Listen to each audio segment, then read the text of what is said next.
নমস্কার, এই মুহূর্তে আমাদের সঙ্গে রয়েছেন সজল ঘোষ। সজলদা, ফিরহাদ হাকিমের মন্তব্য নিয়ে শোরগোল পড়ে গেছিল, তারপর ফিরহাদ হাকিম সাংবাদিককে লক্ষ্য করে বললেন যে উর্দু শিখতে হবে। আপনি তো আমার মন্তব্যের ভুল ব্যাখ্যা করছেন। উর্দু তো নিজে শেখেনি বলে ওর মেয়ে বলছে। ওর মেয়ে বলছে বাবা উর্দু বলতে গিয়ে ধেরিয়েছে, মানে ধেরিয়েছে বলেনি, আর কালকে যেমন বলেছে পয়দা করেছে, সেরকম ধেরিয়েছে শব্দটা বলেনি, বলেছে বাবা উর্দু বলতে গিয়ে গুলিয়ে ফেলেছে। তো যে মাল নিজে উর্দু জানে না সে আবার অন্য লোককে বলছে উর্দু শিখে এসো। উর্দু যদি সে শিখে আসে, তারপর যদি ফিরহাদ হাকিমের সামনে বসে দুটো প্রশ্ন করে, তো ফিরহাদ হাকিম কিছু বুঝতে পারবে? ফিরহাদ হাকিমের সামনে যদি ইংরেজিতেও প্রশ্ন করে তাহলে বুঝতে পারবে কিনা সন্দেহ আছে, আর বলে উর্দুতে প্রশ্ন করতে। অদ্ভুত কথা। এবং সেখানে কিন্তু মানে একটা জঘন্য সাম্প্রদায়িক দলে পরিণত হয়েছে এই দলটা, তৃণমূল দলটা একটা জঘন্য সাম্প্রদায়িক দল, মানে ভাবতে লজ্জা করছে। সেখানে কিন্তু আমরা দেখছি যে জঙ্গিরা বলছে যে জঙ্গিরা কলকাতায় ঘুরতে এসছে কাশ্মীর থেকে। কলকাতাটা কি ঘোরার জায়গা জঙ্গিদের? তা ঘুরবে না?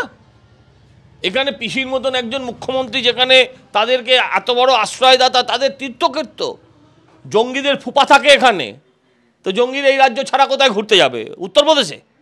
কোথায় ঘুরতে যাবে? দিল্লিতে? কোথায় ঘুরতে যাবে? বোম্বেতে? তারা পশ্চিমবঙ্গেই ঘুরবে। এখানে তাদের আশ্রয়স্থল, আকার জায়গা, ওদের ভাষায় আকা,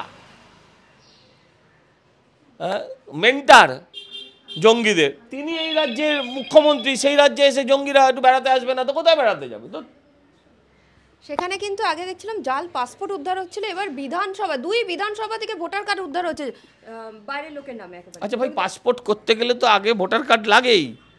ভোটার কার্ড ছাড়া তো আপনি পাসপোর্ট করাতে পারবেন না। কিন্তু মুশকিল সেটা নয়, মুশকিল হচ্ছে কি, আমি আপনাকে বুঝিয়ে বলি, মুশকিল হচ্ছে তৃণমূলের নেতাদের কাছে বলতে যাবেন, তৃণমূলের নেতারা সঙ্গে সঙ্গে আপনাকে বলবে যে আধার কার্ড কার দায়িত্ব। আরে ভাই, আধার কার্ড যে দেয় সে কোনো জ্যোতিষী নয়, সে কোনো গণৎকার নয়, সে কোনো শার্লক হোমসের মতন বড় গোয়েন্দা নয়, সে আপনার আমার মতন একজন সাধারণ মানুষ। কিছু নির্দিষ্ট তথ্য ডকুমেন্টের ওপর নির্ভর করে তারা এগুলো দেন।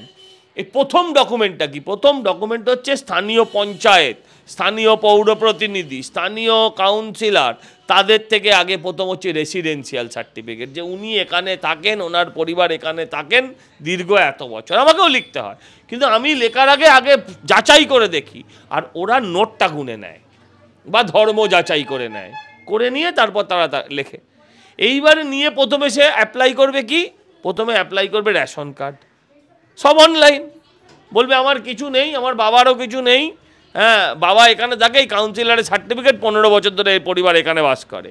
এবার ওই কাউন্সিলরের সার্টিফিকেটের মধ্যে দিয়ে তারা প্রথম, বা পঞ্চায়েত প্রধানের সার্টিফিকেটের মধ্যে দিয়ে প্রথম তারা ওইটা বার করে নেয়, কি বলে আপনার রেশন কার্ড। এবার রেশন কার্ডটা নিয়ে তারা আধার কার্ড অ্যাপ্লাই করে, আধার বা ভোটার কার্ড অ্যাপ্লাই করে, ভোটার কার্ডের পরে সেটা নিয়ে তারা আধার কার্ড অ্যাপ্লাই করে, সব কটা কার্ড নিয়ে গিয়ে তারপর পাসপোর্ট অফিসে চলে যায়। এখানে দায়িত্ব কার? হ্যাঁ নিশ্চয়ই বলতে পারেন যত অনুপ্রবেশ, সেই অনুপ্রবেশে বিএসএফের ব্যর্থতা আছে। আপনি বলুন তো, বিএসএফ মানুষ না ভগবান? আপনাকে বলুন, বিএসএফ মানে হচ্ছে একটা বিস্তীর্ণ একটা বর্ডার, তাকে পাহারা 2000 কিলোমিটার। এই 2000 কিলোমিটার বর্ডার পাহারা দেওয়া, ওপেন বর্ডার। বর্ডার মানে ফাঁকা মাঠ, বর্ডার মানে কি হয় নদী, বর্ডার মানে কি সুন্দরবনের জঙ্গল, এই তো হচ্ছে বর্ডার। এই বর্ডারের মধ্যে দিয়ে 2000 কিলোমিটারে নিশ্চয়ই তাতে বিএসএফের ব্যর্থতা আছে, কিন্তু সেটা ব্যর্থতা। আর দায়িত্ব নিয়ে যিনি কাঁটা তারের বেড়াটা লাগিয়ে অনুপ্রবেশকে আটকাতে চাননি, তার নাম মমতা বন্দ্যোপাধ্যায়। অনুপ্রবেশকে উনি স্বাগত জানিয়েছেন গত 21শে জুলাই মঞ্চ থেকে, সেটা আপনারা দেখেছেন। মুসলিম অনুপ্রবেশকারীদের উনি স্বাগত জানিয়েছেন, নিজের স্বজাতীয় অনুপ্রবেশকারী যারা মার খেয়ে ওখান থেকে আসছে তাদের নয়। আমার প্রশ্ন হচ্ছে, আপনি আমাকে বুঝিয়ে বলুন যে আপনার কি মনে হলো যে এরপর সব দায় মোদি, সব দায় মমতা? না, আমি মোদি মমতায় যেতে চাই না। আমি বাঙালি হিসেবে আপনার কাছে জানতে চাই, আপনি আপনার পরবর্তী প্রজন্মের জন্য কি ভাবছেন? আপনি আপনার পরবর্তী প্রজন্ম, সন্তান সন্ততিদের বাসযোগ্য এই পশ্চিমবঙ্গকে রাখতে চান না? যদি আপনি রাখতে চান, তাহলে মোদি কী করছে, মমতা কী করছেন, ওখানে অমিত শাহ কী করছেন, এখানে কুণাল ঘোষ কী বকছে, এই সব কথায় কান না দিয়ে আমাদের উচিত রাস্তায় নেমে পড়া। কারণ এখানে আপনার আমার ভবিষ্যতের প্রশ্ন। এখন মমতা ব্যানার্জির পরবর্তী প্রজন্ম বলতে ভাইপোর সঙ্গেও লেগে গেছে দ্বন্দ্ব। উনি যদি ওনার নাতনিটারও কথা ভাবতেন তাহলেও কিন্তু উনি এটাকে আটকানোর চেষ্টা করতেন, সক্রিয় হতেন। খাগড়াগড়ের একটা বিস্ফোরণকে কেউ বলে সিলিন্ডার ফেটেছে? আরে ওখানে তো বলেনি আমরা যে তৃণমূল ছিল। জঙ্গিদের হতে পারে, আরে এখানে এই দেশের তো পার্লামেন্ট হাউস অ্যাটাক হয়েছে, সেই দেশে একটা জঙ্গি তারা বোমা বানাতে গিয়ে তাদের যদি একটা গ্রামের কোনো বাড়ি উড়ে যায় সেটাকে লুকোনোর কি প্রয়োজন ছিল? পার্কস্ট্রিটের ঘটনা তো আর তৃণমূলের কেউ করেনি, কিন্তু পার্কস্ট্রিটের ঘটনাটা মানুষের স্মৃতির মণিকোটায় এখনো জলজল করে, কারণ মুখ্যমন্ত্রী বলেছিলেন সাজানো ঘটনা। কাকলি ঘোষ দস্তিদার, ডাক্তার, সাংসদ, তখন সাংসদ ছিলেন কি মন্ত্রী ছিলেন আমার মনে নেই, তখন তিনি বললেন খরিদ্দার আর দেহ ব্যবসায়ীর একজন মহিলা হয়ে আরেকটা ভিকটিম মহিলাকে বলছেন দেহ ব্যবসায়ী। এই তো এদের চিরকালের চরিত্র। আরে এরা, কাশব কখনো বলেছে সে জঙ্গি, সে অপরাধী? কাশব যেমন কখনো বলেনি সে জঙ্গি বা অপরাধী, মমতা বন্দ্যোপাধ্যায়ও বলবে না। আচ্ছা আপনি একটা কথা বলুন তো, এই যে জঙ্গিটা কি অপরাধ করেছে? যে জঙ্গিটার কথা বলছেন, যাকে ধরেছেন, সে কি অপরাধ করেছে? কলকাতায় ঘুরতে এসছে, তাই তাকে ধরছেন আপনি। আচ্ছা যে আপনার চোখের সামনে ঘুরে বেড়াচ্ছে হুমায়ুন কবির, সে কি বড় জঙ্গি নেই বড় জঙ্গি? আপনি আমায় বুঝিয়ে বলুন, আপনি আমায় বুঝিয়ে বলুন কে বড় জঙ্গি, হুমায়ুন কবির না এই ধরা পড়া লোকগুলো? আমি জানতে চাই। ববি হাকিম না এই লোকগুলো? আমি জানতে চাই। দাদা আপনি গোষ্ঠী দ্বন্দ্বের কথা দাঁড়ান, আপনি আমার উত্তর দিন না। কে বড় জঙ্গি?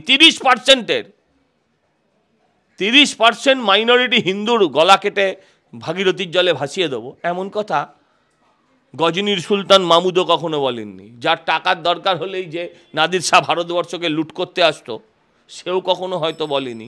যে বাবর এসছিল ভারতবর্ষকে লুটতে, সেই বাবররাও কেউ তাদের বংশ পরম্পরায় কেউ হয়তো কথা বলেনি। হয়তো হতে পারে এর থেকে বড় ঘটনা ঘটিয়েছে, কিন্তু এই যে প্রকাশ্যে বলা এবং তাকে যে প্রোটেকশন দেওয়া, বাহবা দেওয়া, সে সরকার করেছে। এই সরকারের চরিত্র তো আপনাদের কাছে পরিষ্কার।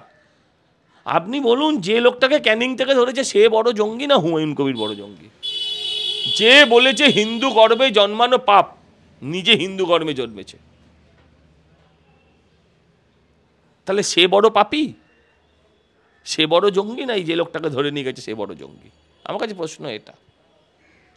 দাদা আপনি তৃণমূলের গোষ্ঠী দ্বন্দ্ব নিয়ে বললেন, দিলীপ ঘোষ বলছেন, বলিনি তো তৃণমূলে, বলবো পরে অন্য আরেকদিন। সেখানে দিলীপ ঘোষ বলছে যে আমি যখন ছিলাম দলের সভাপতি তখন আমাদের গোষ্ঠী দ্বন্দ্ব ছিল না। ঠিকই বলেছেন, তার মানে এখন তখনও ছিল না। তখন আমি বলছি, এটা তো আপনি বানিয়ে দিচ্ছেন, তখনও ছিল না এখনো নেই। দিলীপ দা বলেছেন তখনও ছিল না, আমি বলছি এখনো নেই, হয়ে গেল। কোথায় গোষ্ঠী দ্বন্দ্ব? আম্বেদকর নিয়ে গোষ্ঠী দ্বন্দ্ব নেই বলছেন তো? তাহলে আম্বেদকর নিয়ে কিন্তু ব্লকে ব্লকে মিছিল করছে আম্বেদকরকে অপমান করা নিয়ে সংসদে। ওদেরকে জিজ্ঞাসা করুন আম্বেদকরের বাবার নাম কি, ওরা বলবে তপন কর, রতন কর। ওরা কেউ জানে আম্বেদকর কি খায় না গায়ে মাকে? আম্বেদকর কে, তার সম্বন্ধে কোথায় জন্মেছেন, কি জন্য তিনি বিখ্যাত, কেন তা ওরা বলবে সংবিধান রচনা করেছে। আচ্ছা সংবিধান ওকেই রচনা করতে কেন দেওয়া হলো, কিসের জন্য দেওয়া হলো, কোথা থেকে তার এডুকেশান, শিক্ষা দীক্ষা, কোন গ্রাম থেকে জন্ম, কোন পরিবার থেকে জন্ম, কিছু জানে যারা বেরিয়েছে? তাদের 10টা লোককে জিজ্ঞাসা করুন, 10টা লোককে আপনারা 10টা করে প্রশ্ন করুন, যদি 5টা প্রশ্নের উত্তর 10 জন দিতে পারে, 10টা করে প্রশ্ন আপনি অনেক লোককে জিজ্ঞাসা করুন, 10 জনকে নয়, 10টা করে প্রশ্ন ধরুন, 5টা করে উত্তর যদি 10 জন দিতে পারে সর্বসাকুল্যে, আমি রাজনীতি করা ছেড়ে দেবো। আপনি লাইভ করুন এটা।